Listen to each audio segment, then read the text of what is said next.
तो दोस्तों आज मैं एक्सप्लेन करने वाला हूँ द सैंड मूवी को। मूवी 2015 में रिलीज हुई थी और मूवी बहुत ही ज्यादा इंटरेस्टिंग है। मूवी शुरू होती है और हम देखते हैं कि रात में कुछ कपल एक बीच पर एंजॉय कर रहे थे, कुछ सिंगिंग कर रहे थे, कुछ स्टंट कर रहे थे और कुछ डांस कर रहे थे। लेकिन तभी वहाँ पर उन्हें एक अजीब सी कोई चीज मिलती है और देखने में ऐसा लग रहा था कि वो किसी चीज का एग हो, लेकिन उसे देखकर वो काफी हंसते हैं और उसका मजाक बनाते हैं और वो उसे थोड़ा डैमेज भी कर देते हैं क्योंकि उन्हें नहीं पता होता है कि ये क्या है। और वो बहुत ही ज्यादा एंजॉय कर रहे होते हैं जिस वजह से वो बहुत थक जाते हैं और अपनी गाड़ियों में ही सो जाते हैं। और जब सुबह होती है तो एक लड़की जागती है जिसका नाम मार्सा होता है, लेकिन जब वो उठती है तो उसे उसकी तबीयत कुछ ठीक नहीं लगती है और इस वजह से उसे वॉमिटिंग होने लगती है। और फिर इसी के साथ सब लोग जाग जाते हैं और फिर मार्सा उनसे कहती है कि मेरी तबीयत कुछ ठीक नहीं लग रही है। इस पर जॉन कहता है कि शायद रात ज्यादा एंजॉय करने की वजह से ये सब कुछ तुम्हारे साथ हो रहा है, इसलिए तुम ज्यादा चिंता मत करो। लेकिन मार्सा को अंदर ही अंदर बहुत बुरी फीलिंग आ रही थी। अब एमिली नाम की एक लड़की को अपने सामने एक वर्ड सैंड पर बैठी दिखाई देती है और वो वर्ड बिल्कुल ठीक ठाक रेत पर बैठी थी, लेकिन फिर अचानक से सैंड उसे अपने अंदर समा लेता है जैसे कि वो कोई बहुत ही गहरा दलदल हो, जिसे देखकर एमिली बहुत ही ज्यादा डर जाती है। और फिर वो अपनी दोस्त मार्सा से कहती है कि तुम सैंड पर पाँव मत रखना क्योंकि वहाँ खतरा है। लेकिन इससे पहले मार्सा एमिली की बात सुनती वो अपना पैर सैंड पर रख चुकी होती है और इस वजह से उसका पैर भी सैंड में धंसने लगता है। वो बहुत कोशिश करती है कि अपना पैर बाहर निकाल ले, लेकिन वो ऐसा नहीं कर पाती है। फिर वो अपने हाथों से अपने पैरों को निकालने की कोशिश करती है, लेकिन उसके हाथ भी सैंड में फंस जाते हैं। वो घबरा जाती है और चिल्लाने लगती है, लेकिन उसके दोस्त भी उसकी हेल्प नहीं कर पा रहे थे क्योंकि वो खुद भी फंसे हुए थे और अगर वो बाहर आते तो खुद भी मारे जाते। किसी को कुछ समझ नहीं आ रहा था कि आखिर उन्हें क्या करना चाहिए। लेकिन मार्सा को चिल्लाते देख उसका एक दोस्त एडम उसकी हेल्प करने के लिए बाहर आता है, लेकिन बाकी सारे फ्रेंड उसे बाहर निकलने के लिए मना कर रहे थे, लेकिन वो किसी की नहीं सुनता। और जैसे ही वो सैंड के ऊपर जाता है तो वो मुंह के बल गिर जाता है जिस वजह से वो सैंड से स्टिक हो जाता है। वो खुद को उठाने की बहुत कोशिश करता है लेकिन उसका कोई भी फायदा नहीं होता है क्योंकि उसकी पूरी स्किन सैंड पर चिपक चुकी थी और फिर सैंड ने उसकी स्किन को काफी जख्मी कर दिया। उसके दोस्त गाड़ी स्टार्ट करने लगते हैं ताकि वो अपने दोस्त को किसी तरह से ऊपर खींच ले, लेकिन उनकी गाड़ी भी स्टार्ट नहीं होती है। एडम का एक दोस्त उसकी तरफ एक रस्सी फेंकता है, लेकिन अब एडम इस कंडीशन में नहीं था कि वो उस रस्सी को पकड़ सके और फिर कुछ ही देर में उसकी पूरी बॉडी को सैंड निगल लेता है और उसके सारे फ्रेंड उसे रेत में जाते देखने के अलावा कुछ कर भी नहीं पा रहे थे। ये देखकर वो काफी डर जाते हैं और प्लान करते हैं कि वो जल्द ही यहाँ से निकल जाएंगे। अब जॉन गाड़ी के ड्राइविंग सीट पर बैठा होता है और वो बार बार कोशिश करता है कि वो गाड़ी स्टार्ट कर सके, लेकिन बार बार कोशिश करने के बाद भी वो गाड़ी स्टार्ट नहीं कर पा रहा था। इसके बाद हम एक फैटी आदमी अथर को देखते हैं जो ड्रम में फंसा होता है और उससे बाहर निकलने के लिए मूव करता है। फिर उसके दोस्त उससे कहते हैं कि प्लीज तुम जरा सा भी मूव मत करना, अगर तुम जरा से भी हिले और जमीन पर गिरे तो ये सैंड तुम्हें खा जाएगा। जिस पर अतर कहता है कि तुम लोग मेरे साथ मजाक कर रहे हो, क्योंकि सच में उसने नहीं देखा था कि अभी उसके दोस्तों के साथ क्या हुआ था,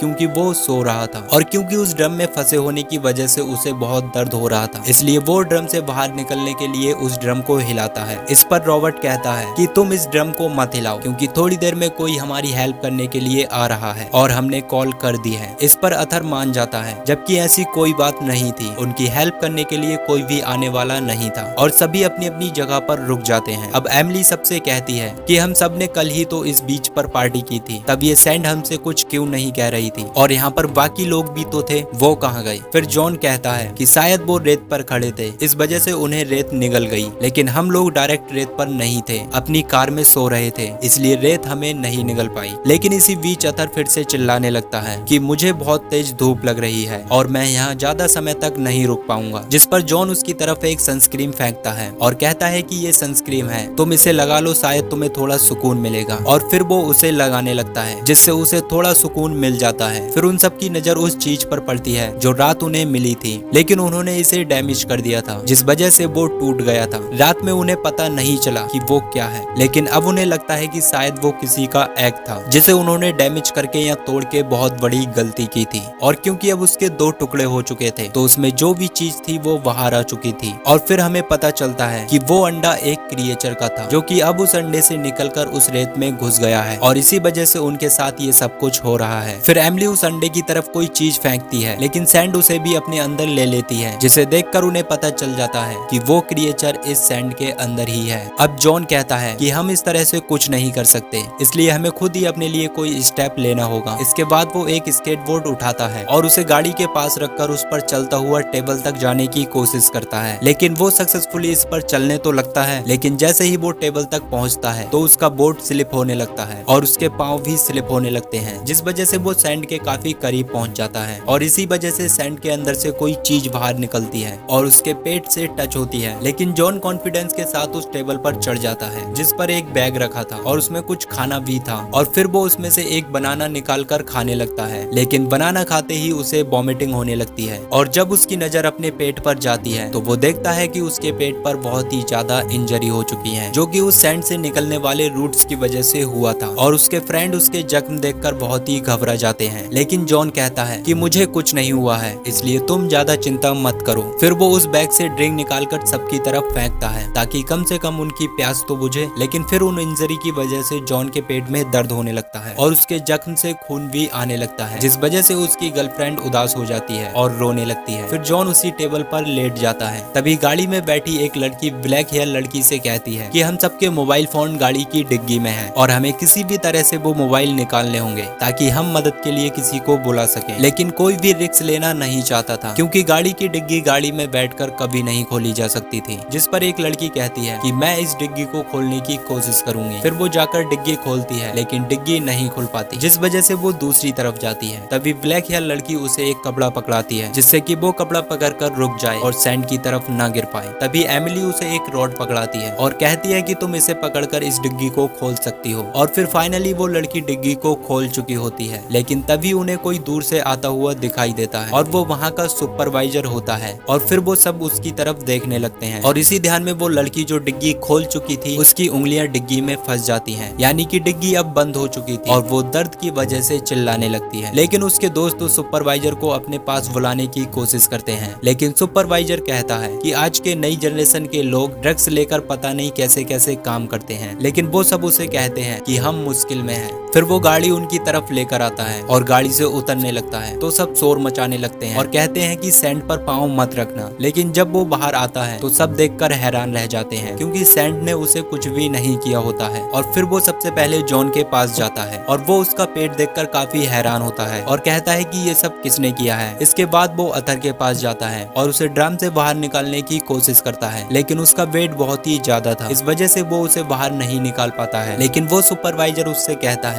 कि कुछ ही देर में मैं अपनी टीम को बुला लूंगा, वो तुमको यहाँ से रेस्क्यू कर लेगी, लेकिन मुझे ये समझ नहीं आ रहा कि तुम लोग यहाँ पर कर क्या रहे हो। फिर जॉन की गर्लफ्रेंड उसे सब कुछ बताने की कोशिश करती है और वो कहती है कि हमारे दोस्त की उंगलियां गाड़ी की डिग्गी में फंसी हुई हैं, लेकिन वो उसकी हेल्प नहीं करता। तो एमिली चिल्लाने लगती है। तब सुपरवाइजर उसके पास जाकर कहता है कि तुम मुझसे इतनी बदतमीजी क्यों कर रही हो, आखिर तुम्हारा मसला क्या है। तो वो उससे कहती है कि क्या तुम्हें दिख नहीं रहा कि हम मुश्किल में हैं, हम सैंड पर नहीं आ सकते क्योंकि हमारे दोस्तों को पहले ही सैंड ने निगल लिया है। इस पर सुपरवाइजर कहता है कि तुम लोग मुझे इस गेम में मत डालो क्योंकि मैं भी तो सैंड पर ही खड़ा हूँ, इसलिए तुम फौरन नीचे आओ। लेकिन एमिली और रॉबर्ट नीचे नहीं आते क्योंकि वो जानते हैं कि उनकी जान भी जा सकती है। इस पर सुपरवाइजर अपनी गन निकालने लगता है, लेकिन साथ ही उसकी कीज सैंड पर गिर जाती हैं। तब वो उससे कहती है कि प्लीज सैंड पर हाथ मत रखना, लेकिन वो उसकी नहीं मानता और कीज उठाने लगता है। लेकिन जैसे ही उसका हाथ सैंड पर टच होता है तो सैंड अपने साथ उसका हाथ भी स्टिक कर लेती है। अब सुपरवाइजर के पास एक स्प्रे होता है जिससे वो सैंड पर स्प्रे करने लगता है, लेकिन इसका कोई भी फायदा नहीं होता है और वो क्रिएचर उसका आधा हाथ खा जाता है जिससे खून बाहर आने लगता है और वो चिल्लाने लगता है। तब एमिली दूर से ही वो पेपर स्प्रे उठा लेती है कि शायद वो स्प्रे क्रिएचर को हराने में उसकी हेल्प कर सके, और वो सुपरवाइजर बहुत ही बुरी तरीके से रेत में गिर के मारा जाता है और देखते ही देखते रेत उसे अपने अंदर समा लेती है। अब ब्लैक हेयर लड़की रॉबर्ट से कुछ बात करने लगती है और वो कहती है कि सैंड उसे कुछ क्यों नहीं कह रहा था, जिस पर रॉबर्ट कहता है क्योंकि वो जूते पहने हुए था और उसके जूतों की सोल बहुत ही मजबूत थी। तब रॉबर्ट अपने बाकी साथियों से कहता है कि तुम मेरी और टॉवल फेंको क्योंकि हम अपने पैरों पर बांधेंगे और यहाँ से भाग निकलेंगे। जब ब्लैक हेयर लड़की उसकी तरफ टॉवल फेंकती है तो रॉबर्ट उसे कैच करने के चक्कर में केविन से नीचे गिर जाता है और उसके सैंड पर गिरते ही सैंड से बहुत सारे रूट्स निकलने लगते हैं जो शायद उसी क्रिएचर के डेंटिकल थे। वो उसकी पूरी बॉडी से चिपक जाते हैं और उसका खून पीने लगते हैं और देखते ही देखते वो भी उस रेत में समा जाता है। और ये एक्सीडेंट उनके दोस्तों के लिए बहुत ही बुरा गुजरता है, जिससे ब्लैक हेयर लड़की काफी रोने लगती है, जिस पर एमिली उससे कहती कहती है कि सब कुछ ठीक हो जाएगा और कहती है कि ये लंबर तुम यहाँ पर सीधे करके रखो। और फिर एमिली भी एक लंबर उतार कर वहाँ रखती है और फिर वो केविन से कार के ऊपर जंप करती है और जंप करने के बाद ब्लैक हेयर लड़की को एक थप्पड़ लगाती है और कहती है कि यहाँ पर लाने का तुम्हारा ही प्लान था और मैं तुम्हारी वजह से यहाँ पर फंसी हूँ। लेकिन वो लड़की कहती है कि मुझे पता नहीं था कि ये सब कुछ होने वाला है, अगर मुझे पता होता तो मैं कभी भी तुम्हें यहाँ लेकर नहीं आती। अब एमिली और ब्लैक हेयर लड़की डिग्गी में से उस लड़की का हाथ निकालते हैं जो कि अब तक उसी डिग्गी में फंसी थी और फिर वो हाथ निकालने में कामयाब हो जाते हैं और एमिली उसके हाथ पर टॉवल बांध देती है ताकि ज्यादा खून ना निकले। फिर हम अतर को देखते हैं जो ड्रम में फंसे होने की वजह से बहुत ज्यादा दर्द में था, जिस वजह से वो कट जाता है और फिर खून निकलने लगता है। फिर सैंड के डेंटिकल उस खून की वजह से बाहर निकलने लगते हैं। दूसरी तरफ वो लड़कियां लंबर को जोड़ते हुए टेबल पर जाने की कोशिश करती हैं और ब्लैक हेयर लड़की उस लंबर पर चलते हुए टेबल तक पहुंच जाती है। अब एमिली की दोस्त जिसकी फिंगर डिग्गी में आ चुकी थी, तब वो एमिली से कहती है कि तुम जाओ क्योंकि मेरे हाथ से खून निकल रहा है और अगर ये सैंड पर गिरा तो वो क्रिएचर हम पर अटैक कर देगा। फिर एमिली भी उस पर चलने लगती है और फिर वो जॉन के पास चली जाती है जो कि अब तक वहीं पर लेटा हुआ था। फिर एमिली की दोस्त उस लंबर पर चलती हुई आती है लेकिन वो जैसे ही टेबल के पास पहुंचने वाली थी उससे पहले उसके हाथ से ब्लीडिंग होने लगती है और वो ब्लड सैंड पर गिर जाता है, जिस वजह से वो क्रिएचर बाहर आने लगता है और वो लड़की उसे देखकर डर जाती है और उसका बैलेंस खराब हो जाता है और वो सैंड पर गिर जाती है, जिससे वो सैंड उसे बहुत ही बेरहमी से अपने अंदर समा लेता है। दूसरी तरफ अथर का ब्लड ड्रम से टपकते हुए सैंड तक पहुंच जाता है, जिस वजह से सैंड के कुछ रूट्स या डेंटिकल बाहर निकलने लगते हैं। फिर हम ब्लैक हेयर लड़की को देखते हैं जो अपने पाँव पर टॉवल बांध रही थी ताकि वो रेत पर चल सके और होता भी कुछ ऐसा ही है, वो रेत पर चलने लगती है जिस वजह से वो काफी खुश होने लगते हैं और फिर वो सुपरवाइजर की गाड़ी तक पहुंच जाती है, जिसे देखकर अथर भी काफी खुश हो जाता है और सोचता है कि अब शायद वो यहाँ से जल्द ही निकल जाएगा। लेकिन उसे पता नहीं था कि वो डेंटिकल उसके ड्रम को नीचे से पूरी तरह से खाली कर चुके थे और अब वो रूट्स काफी बड़े हो गए थे क्योंकि अब तक वो काफी इंसानों को खा चुके थे। और फिर वो डेंटिकल उस आदमी को नीचे ले जाते हैं और वो भी बहुत बुरी मौत मारा जाता है और अब ये क्रिएचर बहुत बड़ा हो गया था। अब वो क्रिएचर सुपरवाइजर की गाड़ी पर आता है और उसे जोर जोर से हिलाने लगता है, जिस वजह से वो ब्लैक हेयर लड़की उस पर गिर जाती है और बेहोश हो जाती है। अब एमिली अकेली बची होती है क्योंकि बाकी सबकी हालत खराब हो चुकी थी और अपने बॉयफ्रेंड जॉन के पेट को जख्मी देखकर रोने लगती है। फिर रात होने लगती है और रात होने के बाद उस ब्लैक हेयर लड़की को होश आ जाता है तो वो वहाँ पर एयरबार टब बिछाती है, जिस पर से एमिली जॉन को संभालते हुए गाड़ी तक पहुँच जाती है। लेकिन जॉन तो गाड़ी में बैठ जाता है लेकिन एमिली बाहर ही रह जाती है। तो वो क्रिएचर अपने डेंटिकल से उस गाड़ी का दरवाजा बंद कर देता है और अब वो क्रिएचर काफी ज्यादा शक्तिशाली हो गया था और उसके रूट्स भी ग्लो कर रहे थे। लेकिन फिर भी एमिली हिम्मत नहीं हारती है और वो गाड़ी के ऊपर से आ जाती है और वो देखती है कि उस गाड़ी में गैसोलीन के कैन पड़े हैं। लेकिन इससे पहले एमिली वो कैन पकड़ पाती, क्रिएचर वो कैन पकड़ लेता है लेकिन एमिली टाइम वेस्ट न करते हुए दूसरी कैन उठाती है, उसमें से गैसोलीन गाड़ी के चारों ओर फेंक देती है और कुछ गैस क्रिएचर के ऊपर गिर जाती है। इसके बाद वो उसमें आग लगा देती है जिससे क्रिएचर के डेंटिकल जलने लगते हैं और वो तड़पने लगता है। फिर एमिली फौरन से गाड़ी के अंदर चली जाती है और दरवाजा बंद कर लेती है। फिर वो क्रिएचर दरवाजा खोलने की कोशिश करता है लेकिन शायद जलने की वजह से उस क्रिएचर की ताकत कम होने लगती है और वो जल्द ही रेत के अंदर खुद ही समा जाता है। रात काफी हो चुकी थी और ये तीनों थके हुए डरे हुए होते हैं, जिस वजह से वो गाड़ी के अंदर ही सो जाते हैं। और जब सुबह होती है तो उनकी गाड़ी पर कोई आदमी नॉक करता है और वो देखने में पुलिस ऑफिसर लग रहा था और तब एमिली गाड़ी से बाहर निकलकर अपना पाँव सैंड पर रखती है लेकिन अब उसे कुछ नहीं हो रहा था और वो दोनों वहाँ से निकल जाती हैं। उन्हें लगता है कि शायद वो क्रिएचर जलने की वजह से मर गया, इस वजह से अब सैंड में कोई भी हलचल नहीं हो रही है। लेकिन जॉन गाड़ी में ही मर चुका था जो कि बहुत ही सैड मोमेंट था।